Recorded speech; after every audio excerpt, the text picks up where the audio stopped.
Hello everyone, welcome back to my channel. This is Nini here, still talking from Dubai.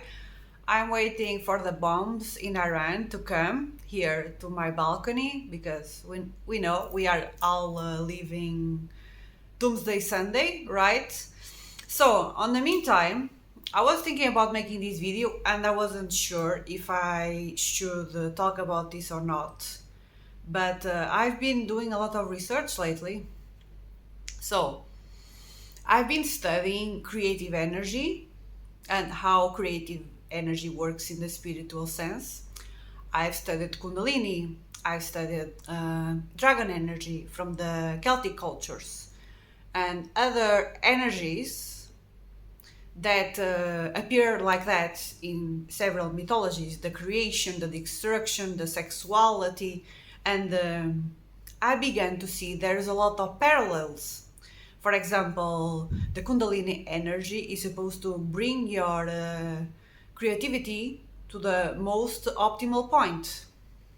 And I've come to realize with time that neurodivergent and queer people usually are very, very creative, right?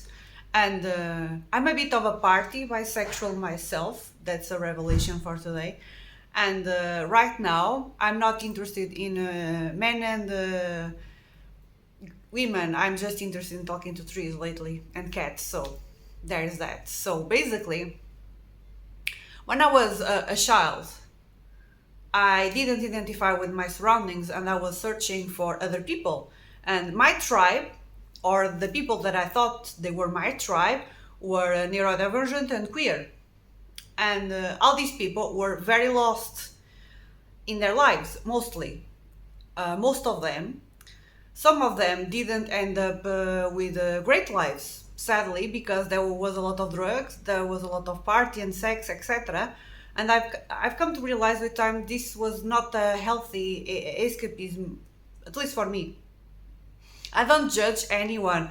I'm not here to judge people. I'm just here to make some observations. So the reason I decided to take myself away from certain LGBTQ environments was that too many drugs. Now I'm 34 and I know people that they had overdoses, heart attacks, even people that sadly unalived themselves. And I realized this is not healthy at all. And then I began to try to understand why these things happen. And there is like a hero's journey when it comes with queer and neurodivergent people. So basically, you leave your boring village, right, to find a good creative outlet. But when you find your tribe, or you believe that you found your tribe, you lost your capacity to decide which people are good for you or not, because you don't have many tools, because you were a rejected kid, right? And nowadays, I'm not judging really anyone, really, but I'm concerned with my friends, some of my queer friends, constantly going on parties and doing drugs, and I'm not superior to anyone, really. And I began to wonder, because I believe that God made neurodivergent and queer people with special creative access. Usually, artists, designers, architects, usually they are queer because for some reason God made these people like that. They are interesting, fashion designers, writers, poets. So there is a correlation between queerness and creativity. And I believe that queer and neurodivergent people, again, I'm repeating myself, have such a strong dragon energy, pure raw Kundalini energy that neurotypical badge boring straight people don't access that naturally. They access, but then they don't know where to put it. They don't know how to channel, because that creativity comes and lingers in your body, and if it's not used, it's going to corrupt you inside. It's going to eat you inside. It's going to make you all kinds of crazy things. Like, I speak with some experience because that what was my situation. I couldn't understand what to do with my creative energy, my creative juices, and I did all sorts of mistakes, drugs, wrong relationships. I allowed the wrong people in my life, and now I'm in the journey to kind of understand where my creative energy wants to go. Right. And this is a process that every even straight people who are neurodivergent go through process like this. Like you go through a lot of ego deaths until you realize, okay, this is like the deal. This is the deal with me, and then I need to find my cause, my purpose in life, and fight for that. So I don't know why God, the universe, made us like that, queer and neurodivergent, and I came to realize, again, don't cancel me, that nowadays people intellectualize, I will gonna say that, sex a lot.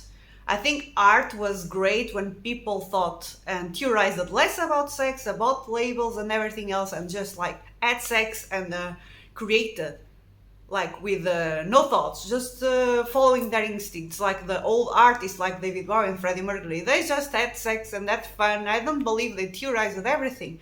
They didn't like labels. I was watching this movie about Ney Mato Grosso, which is a Freddie Mercury of Brazil, and I realized why.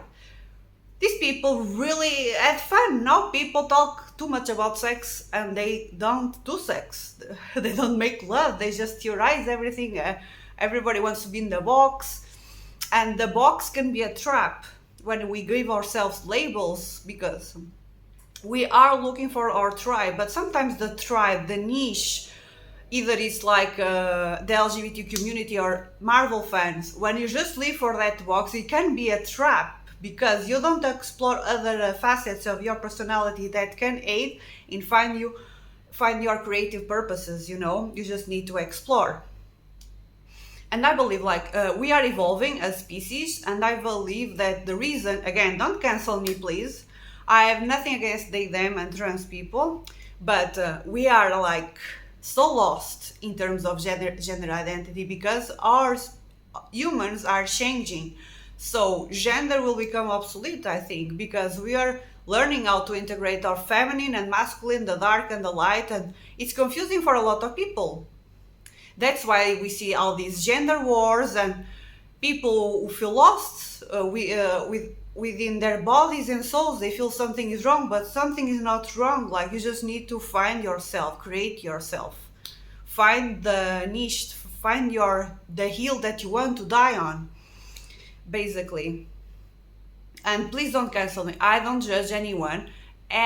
People can do what they want with their lives. We are all on our path, fulfilling our dharma and our karma, and the reason we are going through all this as a collective is to calibrate the light, the dark, the masculine, the feminine, in my opinion. You can disagree with me, and that's why, in my opinion, we are going through all these kind of weird crises with gender, with identity, with our placement in the world, and I hope World War III doesn't start, because I'm still going through my own process.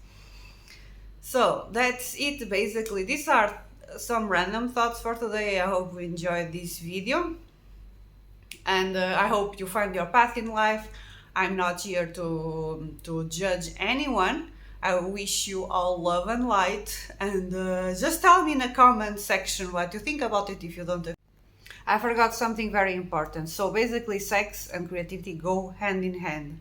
And sexual energy is creative energy, so makes sense. Give life to ideas and babies and businesses. So basically, when people don't use that creative, that sexual energy to something to elevate themselves, to give birth to their ideas and their dreams, that energy lingers. And that's why some queer men, especially queer men, gay men are very, very hypersexual. I'm not saying this on a moral judgment standpoint. I'm just stating facts, and it's interesting because they are so creative. Such creative genius are lost on sex, drugs, and orgies, and it's a pity. It's a pity because they could have created amazing fashion pieces, amazing architecture, amazing cinema. So people, I don't judge you for going on orgies, but please take care of yourselves. Please wear protection and give your precious creativity to the world. Please, gay man, please do that. I want to see the wonders that you are capable. yourself all in an orgy when you could be the next Shakespeare, dude, bro. So, kiss you. See ya. Don't forget to like and subscribe and stay safe. Love you guys. Thank you for your support. Bye.